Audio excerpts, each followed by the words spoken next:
Thank you so much for tuning into this week's episode of the E to Me podcast. This is Alicia, and I am so excited. I have Francesca Conaté-Fizer here on the podcast. And it's so amazing because this month is Lord, I was getting ready. See, this is what happens with the MS brain. I don't know how There's a autism lot even going came in my on. head, but that's a whole other story. This is MS Awareness Month, y'all. Hello. And she and I actually connected by way of a group that we're in on Facebook. And I was like, you know what? Let's actually have a conversation about just, our actual MS stories and how unique they are. Because not everyone with MS's situation is the same. Hmm. And so, for the beginning of the month, as y'all know, I've been like sharing different articles about research and all that. And I was like, you know what, let's get some real people on here because it's good to have the Mm. research Hmm. and Hmm. know what's out there. But it's also great to hear from people and how they're living and thriving with this um, lovely situation that we're in. I like to keep it as positive as possible. Understood and respected. Yes. So thank you so much, Francesca, for being on the podcast. My pleasure. Oh, you are welcome. So I always ask folks, particularly when it comes to MS, when you first were diagnosed, or even before that, right? What were some of the symptoms that you were experiencing? And, especially after that diagnosis, you're like, in hindsight, like, that was part of my MS? Like, and I didn't even realize it. That's such a great question. I was officially diagnosed in 2018 in Okay. Atlanta, Georgia, but I was definitely dealing with symptoms, I would say easily 10 years prior, Okay. and didn't know what it was. At that time, I was living in Japan and living my best life. Absolutely loved it. Super active. Hmm. Climbed Mount Fuji twice, went Wow. skydiving. On my holidays, I would go to Dubai and four-wheel driving. So I was very, very physical. Hmm. But I think the first time realizing something was going on was probably about 2008. Okay. And I was walking a very long distance. I was walking Mm. with a friend back to my house. And I noticed my right foot, which is why I still have the problem to this day. I would Hmm. pick it up and my foot would just kind of slap Yep. on the ground. Like I wasn't, in my mind, I'm thinking I'm picking it up and I'm putting it down, but clearly I wasn't. It didn't necessarily feel so much different as much as it sounded different. Hmm. And I recognized that. And I wrote it off as, oh, well, I didn't really have on the right shoes and we did a lot of walking and I'm Right. probably tired. Right. Went home, went to bed, got some rest. Next day I was fine, no issues. What happened over the course of several years is that feeling started coming more frequently and Mm. lasting longer. Mm. And then maybe around, I ended up leaving Japan in 2013 to come back to the States. So maybe 2012, that's when I'm starting to have a little bit of a balance issue. I'm having fatigue from standing a long time. I was still able to adjust my lifestyle so that I could still live. I knew something was going on. I just didn't Right. know what it was. I didn't like going far with friends. So now everything was like, hey, can you meet me at my house? Can you Yeah. meet me in my neighborhood? Opposed to I used to go out and do festivals and do things like that.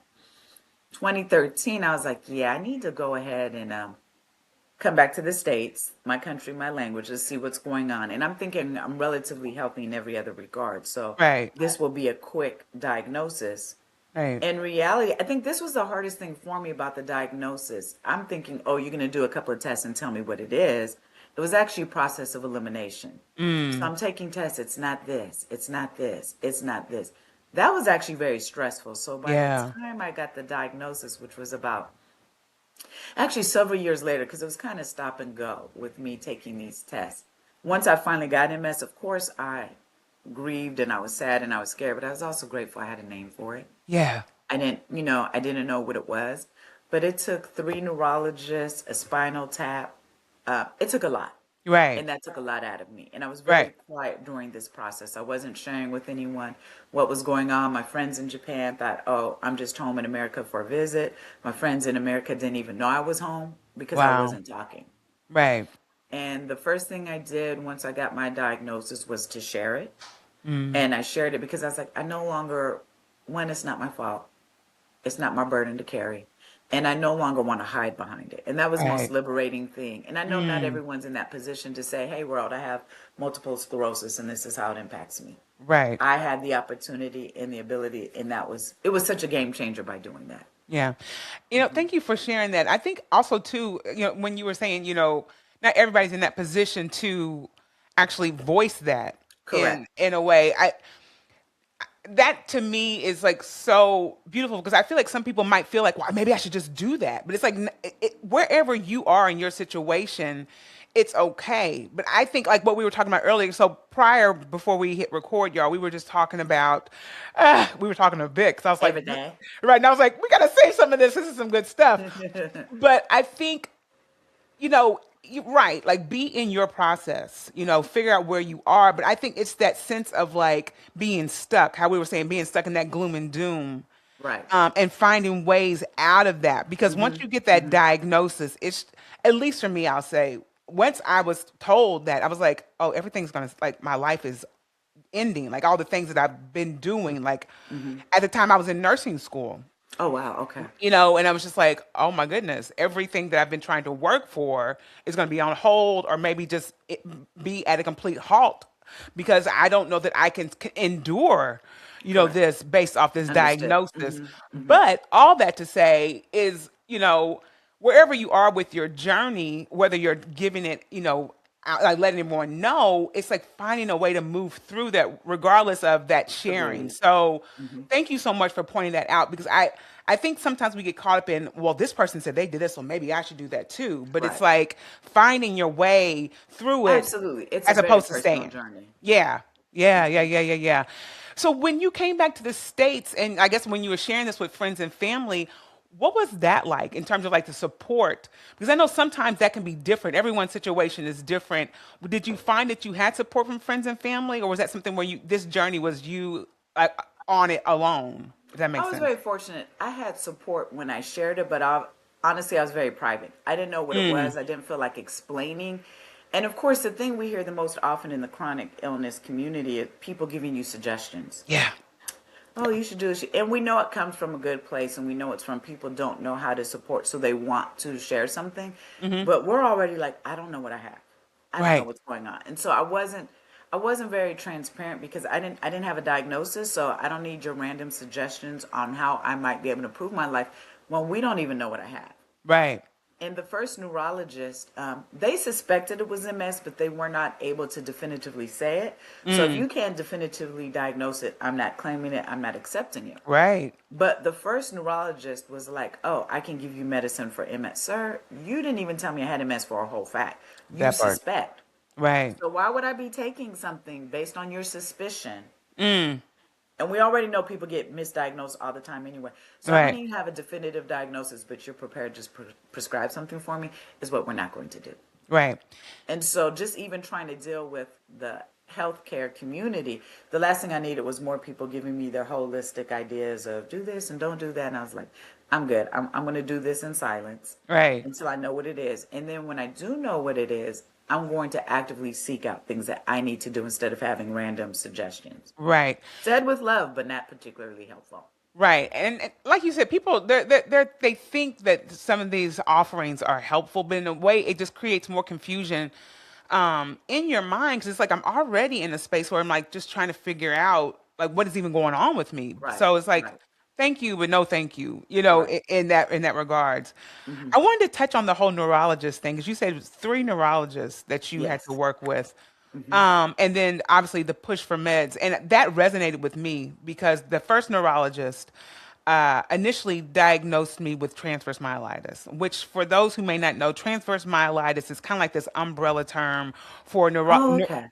so transverse myelitis is kind of it's like under the MS spectrum, if you want Gotcha. to call it that. Gotcha. Hmm. But what happens a lot of times with transverse myelitis is you have one major relapse or event, exacerbation, and more times than not, you're not going to have anything after that, I see. right? And so even with that information, they're sharing with me, they instantly wanted to put me on medication. And I kind of like bucked back and I was like, well, if you know that this is a possibility of me never having this experience again, Right. what am I taking medication for? Because if it's Hmm. if it's a relapsing situation, like it's a consistent thing, Right. I understand, but you're telling me, so that totally resonated with me because I was like, it took me a few, neurologists as well to kind of like pinpoint what was wrong with me and for them Mm. to also support the actual care plan that I wanted for myself. And all that to say, like when you were going through these neurologists, was there a battle with how you kind of wanted your care to be managed versus what they were sharing with you based off what they quote unquote thought your diagnosis was? The battle was actually the fact that I didn't know the best way to approach this process. So I'm Right. thinking, you're a neurologist, you can do everything. Not Yeah. understanding that there's specialties. So the first neurologist was a bit of an ass, but that was just his bedside manner. My problem was I did the MRI, it was inconclusive. You thought it was MS because I'm in that general age range and all the other factors. But Right. I'm like, I can't take something and you can't tell me, you know, Right. specifically that's it. The second person I went to was super duper lovely, but again, not realizing MS was not her specialty. And I didn't know that there was a such Yes. thing as an MS Yeah. specialist. So that's why, of course, after these two experiences, now I'm like, oh, wait a minute. So you Hmm. guys are neurologists, you're brilliant. And I guess whatever your regard is, whatever you're doing, but you're not able to narrow in on this.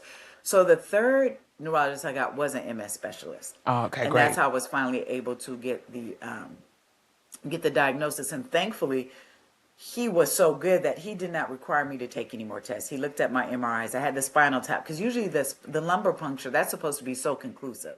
Right. Like once you do that, I'm no longer confused. The Right. second neurologist is like, yeah, I'm not sure. Right. So the third one, who was an MS specialist, looked at everything and he's like, it's absolutely MS. Right. And that's how I finally got the diagnosis. So it wasn't, I wouldn't go so far as to say they did anything wrong. If anything, maybe if they would have shared with me, since we think this is a possibility, maybe you should see a neurologist that specializes in MS, that could have been helpful. Right. And Because I think everybody had that in the back of their mind. But if you guys right. can't diagnose it, you should have told me where to go to get someone to do that. Right. And I think that's this right here alone is so important because I think especially with folks who may be listening to this who have been recently diagnosed or are in that early stages of like, what True, true, is true, this? true, true. You know what I'm saying? Because that was something that's very common in this world of multiple sclerosis and neurology in general. And just for the everyday person, you're thinking, okay, your PCP, like your primary care, is saying, you know what, let me give you a referral to neurology. These things seem similar to some type of neurological issue that you're having. I'm going to send you to neurology. Then from there, like you said, if that neurologist is like, I'm not really sure, let me Right. send you. And it's like, it's that piece that's always kind of like missed. It's like, and I Right. don't know if it's like the neurologist's ego, that where they don't want to either lose a patient or have them look like they don't know what they're talking about. But it's like, this is my life. Like if you don't know, that's okay. Like, thank you. But whatever diagnostics that you did, let's use that and send it to someone who actually can Right. And see if determine someone it. can actually interpret that and do something with it. Right, right. Agreed. Yeah, so this right here is so important. And so all that to say too is just like for folks who are out there that are especially in this, like kind of like limbo space, if you're in this situation where you're feeling like, okay, this neurologist I'm working with, I don't think they really know, what is going on, ask them. Right. Be your best advocate. Like, hey, can I possibly see someone who Right. specializes? Or even ask them, do you specialize? And not in a condescending way, but it's just Right. to make sure you're getting the proper care you need, you Right. know? Agreed. Agreed. Yeah. Yeah. And so now that you're seeing, you have your neurology team in place and everything, are you taking medication at this time? So that's a lovely little story. So I was diagnosed in 2018. Okay. I'm not a fan of medicines as it is. Okay. Just period. Right. And I'm not against it, but it will have to serve a very specific purpose Right. for me to entertain it. So the first neurologist, when I wasn't a fan, who was like, "Oh, this is a chronic illness, sir. Life is chronic. We're all gonna Yep. die." Say So to that. put that whole fear factor on it, and I guess that was supposed to make it easier for me to take your random medicine, was very irritating. So that's when I already started bucking back, like, "Oh, so we're gonna paint this in the fear frame. That's what we're Right. doing, right? Right. I'm already scared. I don't need you saying that." So when I found the specialist, he recommended Ocrevus for the type of MS I had. Yeah. I tried it.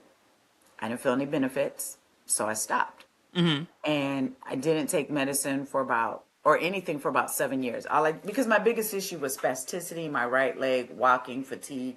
And Right. I'm like, those are not necessarily medicine solutions. That's engage my body solutions. That's Right. be in the sunshine solutions. That's be mindful when I'm putting into my body for inflammation and minimizing Thank you. inflammation Thank you. solutions. Yes. So, yeah, girl, I was like, nope, I'm good. We tried it your way.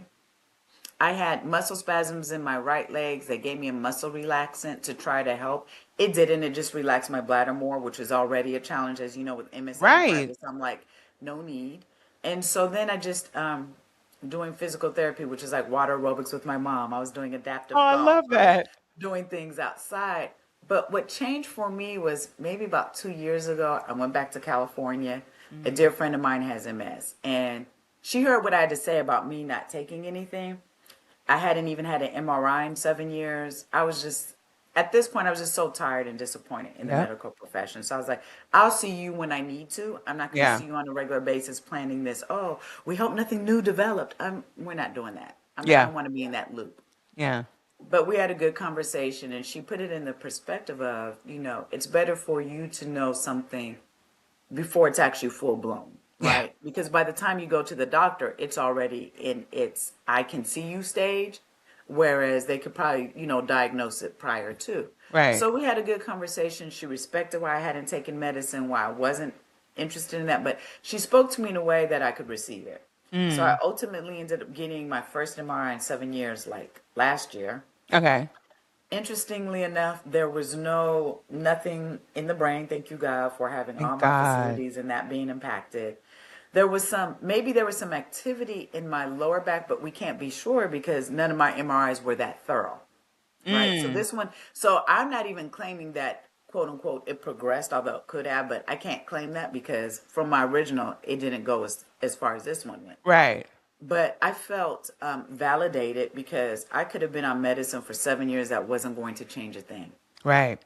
Right. And y'all would have been telling me, oh, yeah, we're doing this as a preventative method to slow down progression. It did not progress. I didn't take anything for 7 years. Yeah. With that said, I'm not saying that's for everybody and go do that. Right. Right. It worked for me at that time.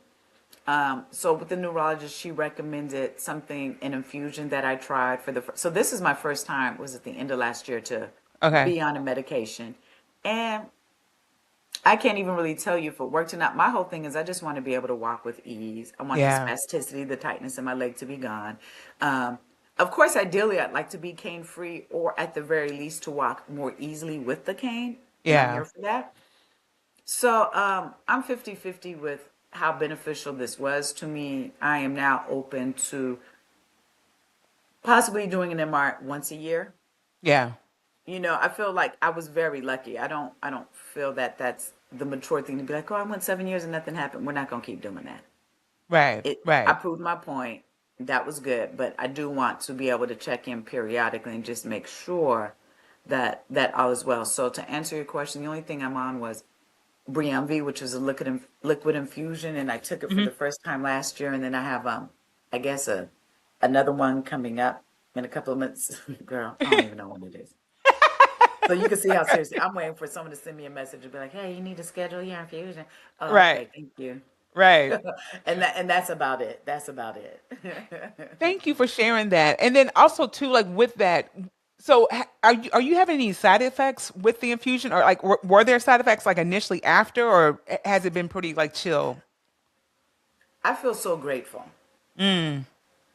And just to answer your question, real quick, I want to say, when we talk about MS and other things, we say autoimmune, right? Yeah. And it took me a long time. Like I recognize that label, but I'm not a fan of it because it says my Mhm. body's attacking Attacking itself, it. Yeah. Right. right? And so what I prefer is that my body's attacking a virus or bacteria that we're not able to identify. Yeah. So it's not attacking me. It's working very, very hard to keep me moving. Mm. So I say that because that is my mentality when I'm taking medicines, and I'm happy to say that I've never had a negative. Hold on, so easy to be all gavel. I've never had a. I'm pretty sure I've never had a. Because girl, even when I did the spinal tap, I was good. I like 30 minutes. I had to lay down, and I was up, Yeah. and I was at it. Oh, So that's with this awesome. one, interestingly, my husband came and picked me up, and I kind of had energy. He got me food. We came home. Next thing you know, I like popped up, did some dishes, went upstairs, but then I had like the best, probably like 12 hours sleep. Like I Oh, that's dropped. amazing. That is I drop. amazing. And luck, Yeah. I got 99 problems. Sleep isn't one. So, but having that extra level of sleep was even more amazing. Right. So, and I had like a little bit more energy. So, definitely no side effects. And I feel like this Right. could definitely be something that I would be willing to entertain doing it again. Ocrevus didn't get a second try. Right. It didn't do anything for me to even entertain doing this a second time because my Right. attitude is the medicine, the prescription, it is to serve our body, but it's Right. still a poison and our body still has to filter it out. Right. Right. Right. No, it's true. So if I don't have to put something in, if I'm going to put something that you better give me a benefit, like either Right. more energy or I'm standing or I'm walking with these. If you're giving me no benefit and your only selling point is it's to prevent future progression, that's not a selling point for me. Right. Right. You Right. don't know what my progression will or will not be. Right. And that's the thing with, thank you for sharing that. And just for Absolutely. folks who are listening to this, especially if you don't know a lot about multiple sclerosis, it's one of these diseases that's kind of like an up in the air type of situation, right? There's no Absolutely. concrete information that determines, that some of these medicines are just going to completely, eradicate something or whatever. The hope is to, slow the progression of the Correct. disease, and emphasis on hope. So, Because you don't even know what the progression is. I think and I right. feel a lot of people aggravate or speed up their progression by being stressed, listening to doctors, taking 50,000 different medications that have all these different side effects. And Yes. that mindset, and again, I'm not trying to make light of it and tell other people your journey is your fault. It's nobody's fault. We're not here Right. for any reason. But I'm saying we do have choices on how we approach it and how we Mm-hmm. want to honor our body. And for me, the biggest thing was I understand autoimmune and I know that's what it's called, but I refuse for my body with the trillion of cells that are working hard every day to say, Yeah. oh, you're attacking me. Mm. No, I say thank you for fighting the good fight every day. Thank you for giving Yeah. me the strength to stand. Thank you for allowing me to take care of myself. Yeah. So Yeah. that's the only thing my body will ever hear from me. Autoimmune where? Huh? I love that, and I also, and I think I shared it. When I had reached out to folks in the group that we were part of on Facebook, I don't take medication for my MS. I mean, I take different supplements. Sure. I do all the things that I feel that work for me, and I Right. let folks know that Absolutely. too. And all that to say too is like, do you find, or maybe in certain spaces that you've been in, like within MS communities, folks will argue with you about the fact that maybe you don't subscribe to all the traditional things that or MS specialists are sharing regarding how we should be managing our MS. People don't argue with me because I don't engage. I'm like, Yes, you're not even happy with your life. that part. You're in these groups, you're complaining, you're talking Mm, about someone didn't understand it, but everything is like this I can understand frustration and anger. There's nothing you could say that would give me value. mm, Therefore, we're not going to do the back and forth.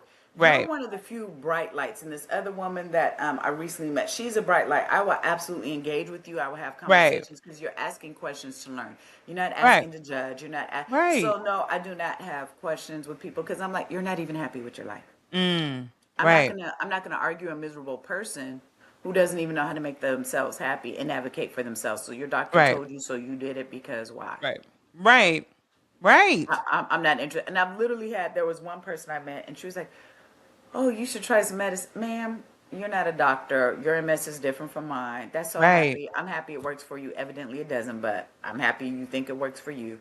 right, We're not, no, don't share me link. Don't send me links of what your neurologist discovered. I'm not right, interested. right. And and thank you so much for also just sharing that everybody's MS, and we've kind of said this a few times throughout this. I think so. Oh God, my brain, who knows? But anyway, the point of it is, I feel like we need to emphasize that more. Everybody's MS journey is different. Like Absolutely. my symptoms are different than yours, and vice versa. We might have some Absolutely. similar things, right? Right. Because when you were talking about the foot drop situation, Mhm. I experience that occasionally where I'm like, why am I slamming my foot down so long, Right. like hard like this? Like, what is Right. going on? Right. So it's like, yes, I experience that, other things, but it's like everybody's journey is different. And I find like I get, really nervous about really engaging in some of these spaces because of that, because I know what folks have, kind of like quote unquote tried to like confront me. Oh, you're not taking medication. blah blah blah blah. So sometimes it is a little like I don't want to get too invested in these groups because I just don't want to get caught up in all of the sometimes the negativity that can be with them. And I'm not saying all the groups are like No, that. no, no. But I mean, for the most part, and I understand it. A lot of people they need support. They're not getting it from family and friends. They haven't told Right. people at their job that they have this, so they need to vent. I rather create. I'd rather Yes. talk about the future. I'd rather say the things I want to do. Like I shared something. So normally something I'm very sensitive about is me having a picture with me using my cane. So Uh-huh. I use a cane, but if I have a picture like you're normally not going to see it because Right. I don't want to see it. I don't want to be reminded. Right. But I was in the group and I was like, you know what? I think this would be helpful. So I shared. It was a picture of me using a cane, a scooter, and the reason why I shared that was because I know people are struggling. I said these are tools. I Mm. traveled by myself to Australia, which is a long ass trip. That was Right. Atlanta to LA, LA to Sydney. That's like 15 hours right there. Sydney to Right. Melbourne. I would not have been able to do this if I Right. didn't use a cane. And my dear friend in Melbourne, Australia, rented me a scooter. That was the first time to use it, and I was kind of in my feelings about that. Right. But what happened was I got to. There's no way I could have experienced even a third of what we did if I Right. didn't have those tools. The positive, you know, mindset shifting of this is Right. what is the biggest, for me right now is the biggest takeaway because I feel like you said initially when you got the scooter, it's like, what, like I have to use the Right. scooter. But it's like, no, but in order for me to do what I want to do, Right. I there's get to use a scooter. Not I have to, I get to. Because I right, don't have to. I could sit at home in Georgia or I could be in Australia doing some right. dope stuff because I use these tools. Right. And I think that's where for me it's just like I want to, not be in a position of like you said, the whole woe is me, like, oh, now I gotta use a cane. Oh, now I gotta use a but it's like, no, I these are things I want to do. Right. Now, is it the way that I have done it prior? No, but I'm still able to do it. Correct. It Correct. might take me a little longer or whatever, but I'm still in the game. And that's where I want that for me, if anything, is like I want to always feel like I'm in the game no matter what. Somehow I'm able to do the things that I want to do. Um, But and that's like, who you were before. Like, as we said before we recorded, that's who you were before, and that's who you came back to. This is your resting yeah. heart rate. Is to be Mm-hmm. proactive and to live your best. Like some people were just struggling to just make it through. So when this Right. happened, this gave another crutch of like, woe is me, and life is so bad. And can someone look at? Of course, life is bad. When I sit here and I'm in my feelings, I have a cane. I'm like, someone can't get out of bed. Mm, When I'm in my feelings, I had to use a scooter. Someone can't even get out the house to get to the scooter. that part. Yeah. So if we keep things in perspective, yes, I used to climb mountains. I climbed Mount Fuji twice. Now I need a cane to walk to the mailbox, and I'm probably going to be tired by the time I get there and come back. But Right. you know what? I got to walk out. Yeah. I got to have the sun. I didn't have to wait for someone. Right. And if we can't find ways to celebrate what we can do, yeah, that so much was lost. But how much do you still have? Right. And what can you Right. still do with that? And then Right. from that place, you can build more. No one's ever built from the absence of. No one's ever Mm, built or got stronger from complaining. I can right. do this. So if I can do this, what if I just did it a little bit longer? Or I would sit in the sunshine a little bit longer and get charged and maybe Right. feel more excited about doing something. Like Right. there's all different types of ways of looking at things, and our life Yeah. is a reflection of that. Yeah. Thank you so much for that. Absolutely. So you had mentioned when we were talking, prior to us recording about Okay. probiotics. Oh, absolutely. And do you feel like using like things like probiotics and stuff has been helpful in your like on your MS journey, I should say, in terms of just like stabilizing like where you are health wise with your MS? Because what I've found, like based off certain research, is that gut health is something that a lot of people dismiss as it relates to just any type of chronic illness, but some studies have been looking into gut health in relation to MS. Right. And I didn't know if that was something that you were doing consciously based off like research, or if it was something that you just you were doing just for your overall health It or was a health in couple of general. things. Yeah. One, I lived in Japan and I lived that lifestyle. And I think the fact that I lived with MS undiagnosed that long is testament that the lifestyle was doing something right. Yes. Right? I'm eating light. I would eat more food actually, but it was more nutrient dense. It actually served a purpose in my body. Yeah. The most reoccurring theme was miso. which is a probiotic. That doesn't even go into the fact that you're eating foods with different nutritional benefits. So I did get out of it kind of when I got back. My attitude is, people always want to see like a direct correlation. I did this, so this happened. Right. My attitude is I just want to give my body as much support as it can to be in the healthiest place it can be. Yes. If it's healthy, so I'm not going to make a correlation between MS and miso, but what I will say is that miso is getting my gut in the best possible shape Yeah. to be able to do all the other functions. Same thing with like magnesium. Like I don't think people realize how many functions are dependent on magnesium. So I take a magnesium supplement. It Yeah. helps at night because sometimes I'll get like the twitchy leg or the restless leg. Yeah. But it's used for so many functions. So when I do these things to support my body through nutrition, be it fermentation, probiotic supplements, I'm not saying there's a direct correlation that I can connect it to, like, oh, this improved my MS. What I'm saying is I'm improving my overall health, my gut health, my Yes. ability for my body to do these processes. As we're saying, I'm perimenopausal as well. I'm in a different stage in my life. And now, Yes. girl, I was like, is that an MS symptom or is that perimenopause? I don't know. Right. So let me just make my body as like make that foundation so strong. Yeah. Oh, and just on the flip side, and I think the other thing that made me want to get back into it is I was noticing, I was doing research about menopause around the world because it's a struggle in the developed country, but you have to think like not only for our grandmothers, great grandmothers, and beyond, but I'm like, women around the world, what are y'all doing? Because you don't have hormone replacement therapy, you don't have doctors Right. telling you it's in your head. What are you doing differently? Oh, well, one, you're moving. You're eating real whole food. So you're not eating a lot of processed food that's just Right. backed up in your body. You're not putting all of these commercial things on your skin. We're all into like beauty and healthcare, such a big industry. We got lotions, creams, soaps, and then our detergents. Right. So we're inundated with all different types of chemicals and hormone disruptors and all this other stuff. We don't eat well. Then we sit on our butts. Things aren't circulating. Our lymph needs us to move. Yeah. Yes. Circulation, my heart's going to be if I sit on my ass all day. But you know what's not? My lymph. Yep. And that's the garbage can. That cleans everything out. Yeah. Yes. So for me, my attitude is let my body be in the most optimal condition that I can get it into. And Right. then I'll let my body do the rest. I'm not going to worry like, oh, did this minimize this MS or that? Or no, am I in the best possible condition that I can be for my ability or where I am right now? And that's enough for me. And I'm happy Yeah. with that. I love that. Oh my gosh. Francesca, this was amazing. Yay. You have to come back. Oh Please, gosh, I would love please, to. please. Because My pleasure. because there's just so many things. Even when we were talking, like I said before I hit record, we was like, oh my gosh, we could definitely talk about that, whatever. Right, So right. definitely next time you have to come back Absolutely. and we I will would love talk it more. next time. Just let me know.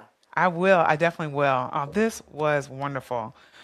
Ah, thank you. Y'all, thank you for listening to this week's episode of the Eat to Me podcast. I will see y'all next week. You are the best. Thank you so much. Oh, this is great.